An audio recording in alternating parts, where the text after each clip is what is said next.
యేసు ప్రభు తప్పు చేయలేదు, కానీ సిలువ వేయబడ్డాడు. प्रभु यीशु मसीह ने भी कुछ गलत नहीं किया, लेकिन उसके ऊपर क्रूस को लटकाया गया। కనుక సిలువ మోయటం వేరే, సిలువ వేయబడటం వేరే. देखिए, क्रूस का उठाना अलग है और क्रूस के ऊपर जो लादना भी अलग है। యేసు ప్రభు శిష్యులు సిలువ మోసినారా? అయ్యా మోసారా? यीशु मसीह के चेलों ने क्रूस को उठाया। ఏం ప్రవీణ్, యేసు ప్రభు శిష్యులు సిలువ మోసారా? మొయ్యలా, కానీ సిలువ వేయబడ్డారు. और देखिए, उन लोगों ने क्रूस को उठाया नहीं, लेकिन उनको भी क्रूस पर लटकाया गया।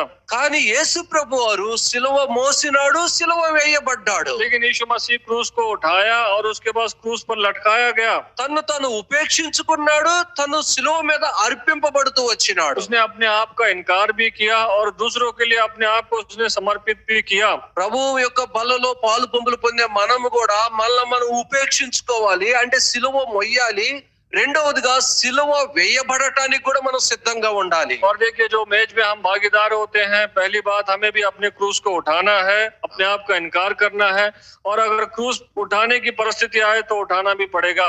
సిలువ వేయబడటం అంటే ఏంటంటే, ఎప్పుడైతే నువ్వు మౌనంగా ఉంటావో ఆ సిలువ వేయబడిన దానికి ప్రతిఫలము రేపు నువ్వు అనుభవిస్తావు. जब आप मौन रहेंगे, जो क्रूस आपके ऊपर लादा गया है उसका प्रतिफल आपको मिलेगा। యేసు ప్రభు మౌనంగా ఉన్నాడా, కేకలేసినాడా? प्रभु यीशु मसीह मौन रहा या चिल्लाया?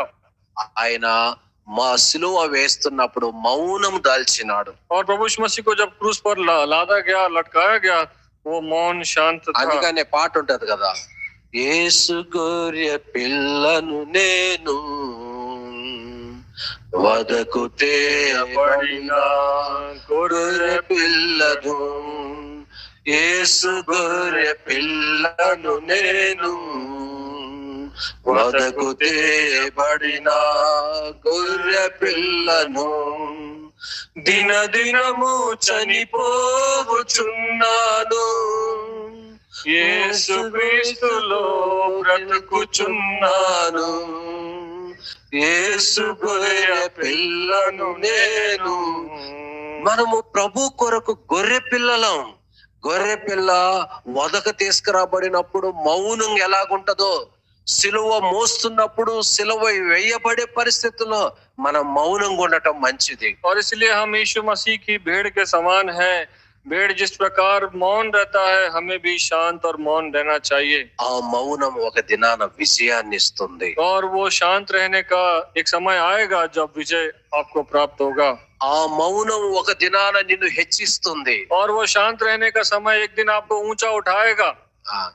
యోసేపు సిలువ వేయబడ్డాడా, వేయబడలేదా? यूसुफ के जीवन में क्या क्रूस उस पर चढ़ाया गया? नहीं। యోసేపు తప్పు చేయలా, यूसुफ ने कुछ गलती नहीं की, కానీ తప్పు చేశాడని నేరం వేయబడ్డది. लेकिन वहां पर ये जो है अपराध उसके ऊपर डाला गया कि उसने गलत किया। యోసేపుని తీసుకుపోయి చెరసాల్లో వేసినారు. यूसुफ को डाला गया जेल में। అప్పుడు యోసేపు ఎలాగున్నాడు? और तब यूसुफ कैसा था? మౌనంగా ఉన్నాడు. मौन था। ఆ మౌనం ఎక్కడ దాకా తీసుకుపోయింది? और वो शांत रहने कहाँ तक लेके गया? ఎక్కడ దాకా తీసుకుపోయింది? कहाँ तक लेके गया? అమ్మ, మౌనం ఎక్కడ దాకా తీసుకుపోయింది? उसका मौन रहने का कारण कहाँ तक लेके गया? యోసేపు తప్పు చెయ్యలేదు, కానీ తప్పు మోపబడ్డది. చెరసాల్లో వేయబడ్డాడు, మౌనంగా ఉన్నాడు. ఆ మౌనమే సింహాసనం మీద కూర్చోబెట్టింది. और यूसुफ ने कुछ गलत नहीं किया, लेकिन अपराध उसके ऊपर डाला गया, लेकिन वो मौन था। वही मौन का कारण उसे सिंहासन तक लेके गया। అనేకమైన సార్లు నువ్వు మౌనంగా ఉండటం మంచిది. बहुत सी बार आप भी मौन रहिए, वो भी अच्छा है आपके लिए। నష్టము జరిగినప్పుడు మౌనంగా ఉండటం మంచిది. और जब नष्ट होता है तब भी मौन रहिए, अच्छा है। నింద మోపబడినప్పుడు మౌనంగా ఉండటం మంచిది. आपको कोई निंदित करता है तब भी मौन रहिए। నీ శత్రువులు నీ మీద చెలరేగినప్పుడు మౌనంగా ఉండటం మంచిది. आपके शत्रु आपके ऊपर जो है जो बड़ाई करते हैं, तो तब भी आप मौन रहिए। నీ చుట్టుపక్కల పరిస్థితులు బాగలేనప్పుడు మౌనంగా ఉండటం మంచిది. आपके चारों तरफ परिस्थितियां ठीक नहीं है, तब भी आप शांत रहिए। ఆ మౌనమే నిన్ను ఉన్నతమైన స్థితికి తీసుకొని వెళుతుంది. मौन रहने के कारण ही वो आपको ऊंचा स्थान पर लेके जाएगा। రండి మన అంశంలోకి వెళదాం. ఆ చదువుకుని ప్రభు బలలో పాలు పొందులు.